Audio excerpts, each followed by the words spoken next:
are at the end of our book group, and we have the last three chapters to look at, 37 through to 39. And in this introduction, it does feel to me when I was reading them that this did feel like a culmination of Merton's thinking. It was like he had gone through the whole book, written everything, and then he got to this point, or he added these chapters as a sort of a distillation of what he had been talking about all the way through the book. So we see some themes returning, but also a kind of it felt like a sort of, so I've just given you the beginning, and now you go off and, learn more, do more.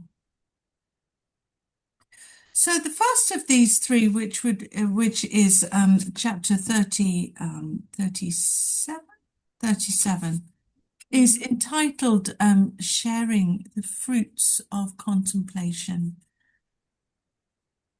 I guess the central theme about this chapter is about how does the contemplative share the spiritual life and their experiences with those around them. And he's very clear in a sense that, the contemplation and these experiences of God and walking, the path of contemplation and knowing God in his fullness is not for ourselves alone. It's not an ego trip in that sense, that it is something then that flows out. But I think we find that in all ministries, whether it is lay or ordained, that, when you have been touched with God, it's never something that's just for yourself, actually. It's always something that God uses to flow out to other people. And he calls us all to different ministries and vocations, and you got the sense in these final chapters that there is a sense of a vocation to the contemplative life, which is not an exclusive one. It's not that you're just called to this contemplative life or this or this or this, but that actually many of us can have various vocations in our life. But it's what God calls us to. And it's clear that this is not to be something that's shouted from the housetop. It's a bit like that book, isn't it? If you meet George Herbert on the road, kill him, something like that. But it's a bit like if someone comes, I'm a mystic, I'm a contemplative, in a sort of party atmosphere, which I have to say I have experienced, then immediately there's something not true. There's something false about this. But actually, that walking the path of contemplation, it's about the process of discerning who is also walking that path along with us. And he begins the chapter by talking about, well, he talks to us about the emphasis on how we can have a vocation to be the contemplative, but somehow alongside that, there will then be the vocation to teach and to be alongside other people in their experience of God. What he talks about as well is that there is this sort of discernment of walking with others in their experiences, but also the difficulty of trying to articulate exactly what is going on within yourself, but to try and articulate it to another means that language gets a bit stretched and rolls very easily into the language of poetry and simile and images. Oh, it's a bit like that kind of language. that really interesting, and part of me thought, is Thomas, are you telling us more about yourself than actually about the contemplative life? Because it's very clear from his life journey that he's called to be a contemplative, but he is called to teach. Now, I'm not sure everyone is called to teach contemplation, but I do think we are all called to find like souls and to journey together and give each other encouragement. And if you remember when we were reading Teresa of Avila, she speaks, and Marjorie Kemp actually, they both speak movingly about the folk who they have had as confessors or forced to have as confessors, who've actually made their spiritual lives hell because they haven't understood what's going on, and they have given them certain practices. She doesn't go into it so much, but so when I read this, I kind of think, yes, there is there is an important sort of spiritual accompaniment ministry that is needed to walk with people who are searching and trying to understand the contemplative life that they are being called to live. However it is manifesting itself. And he says something really lovely, which I think is always very simple, but always then very hard to do, which is basically, his answer is, don't try to force anything. Don't try to force yourself on others, or don't try to read into other people's experiences, what you perceive them to be, but let God work. Let God work, and you will allow God to work through you and with you, and will direct you to those people who need you. And often they need you. So I think that's very true. I think that's very true. Saying that articulating the contemplative experience and path is very difficult. He then goes on to the next chapter, which is all about, calls it pure love. And I think he's a very brave soul. There's our Thomas Merton. He tries in this to articulate what the experiences are like, and also, what the contemplative path is, what the calling is to. And you can tell from the chapter that actually at times his words again are being sort of pushed. He can explain it, but he can't quite explain it. So there's a sort of, you can read some of the sentences and you go, I think I know what you're talking about. I think I know, but that's quite difficult to understand. Which are the ways of the contemplative path. That's exactly what he's been describing to us. He starts this chapter with three classic forms of what he has called awakening. So earlier in the text, he's talked about, you can't force going down this path. You can't achieve this. You have to awaken to it. And he talks about three classic forms. One, which I would call the touch of God, sort of wakes you up. The second is the journeying through the wilderness, which he's spoken quite a lot about in the text. And finally is the shining cloud. I think that's the only image I can understand for it, the shining cloud on Mount Tabor. um, with the transfiguration and the realization of Christ's mission within the soul. And then within that chapter, he then returns to many of the themes that he's looked at before. So I'm not going to go into them in great depth, just to say that he goes through the notion of the true self as well as the false self. He goes into the notion of awareness, of understanding,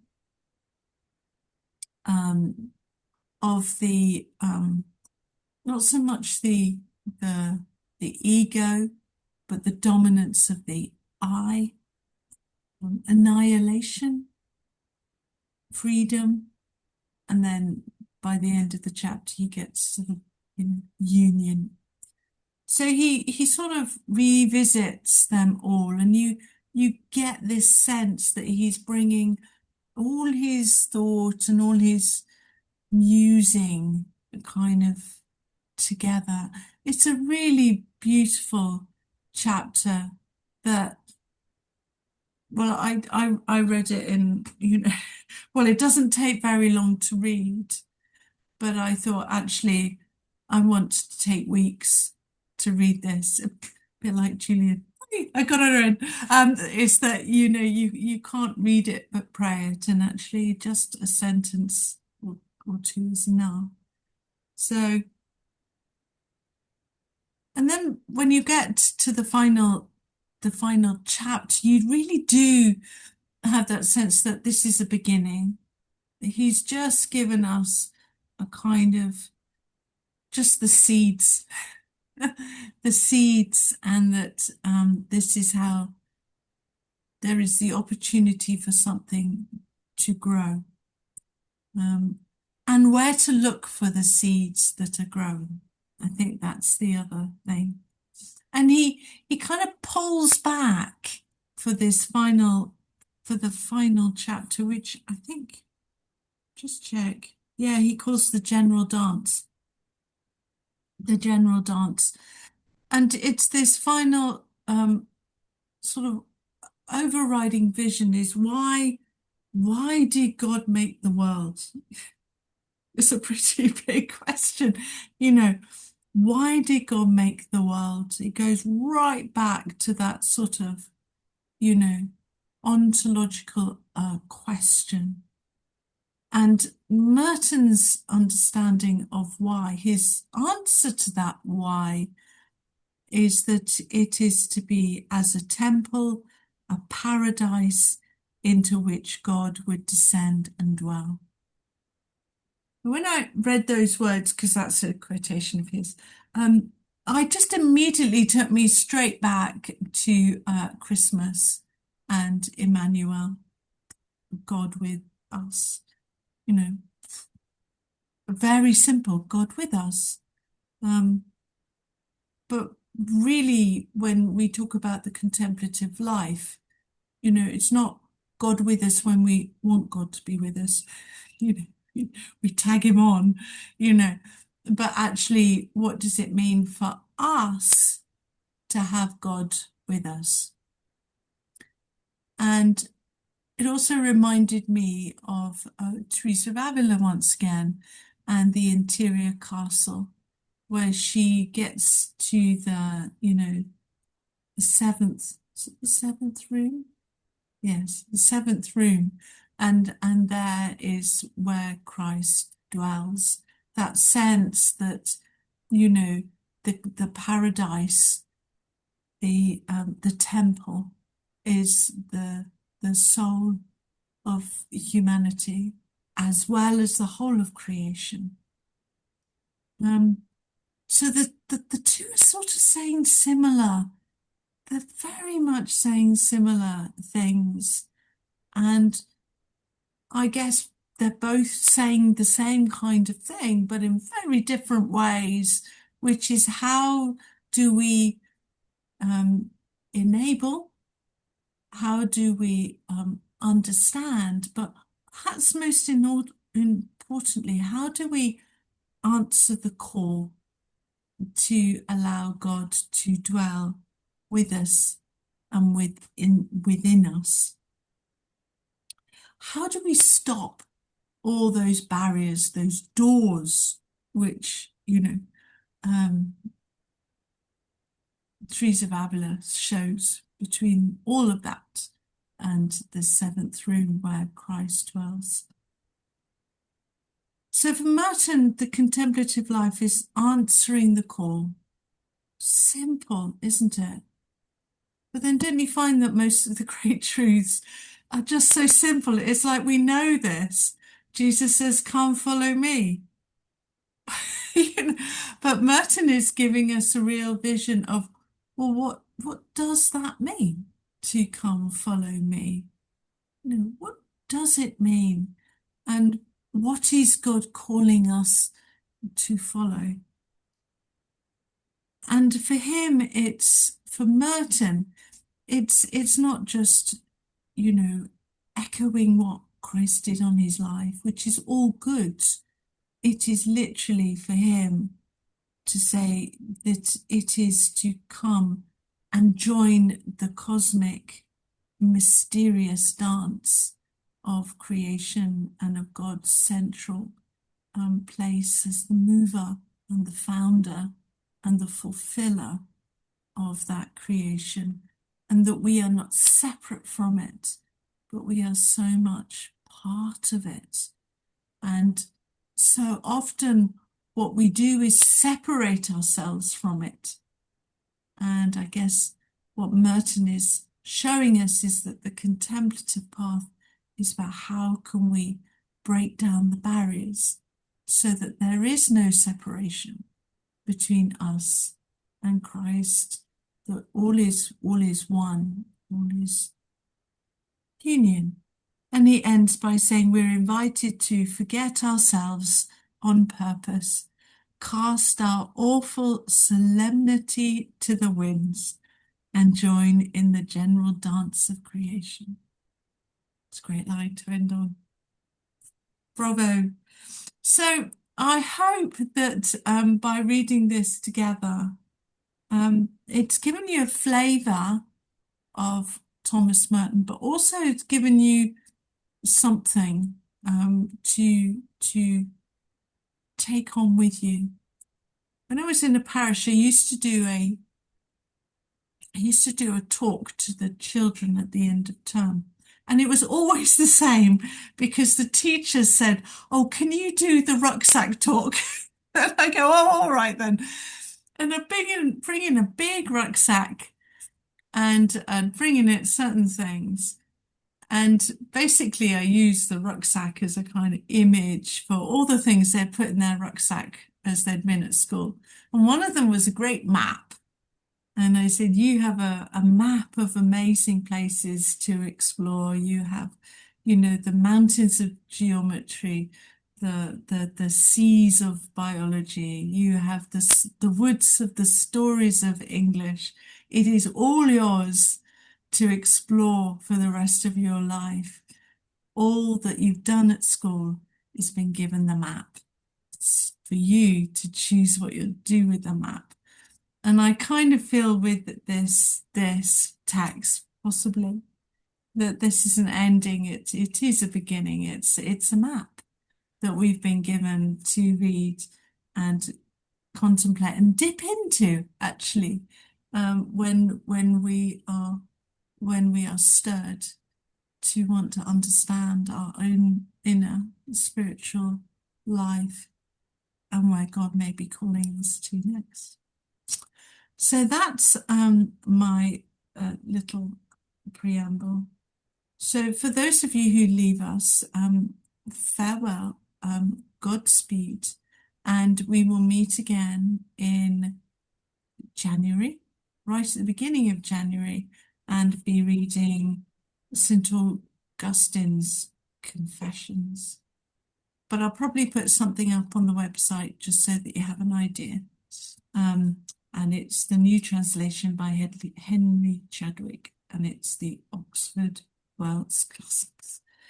And those of you who want to go into breakout rooms, pause for one moment and I will do the magic thing. Let me start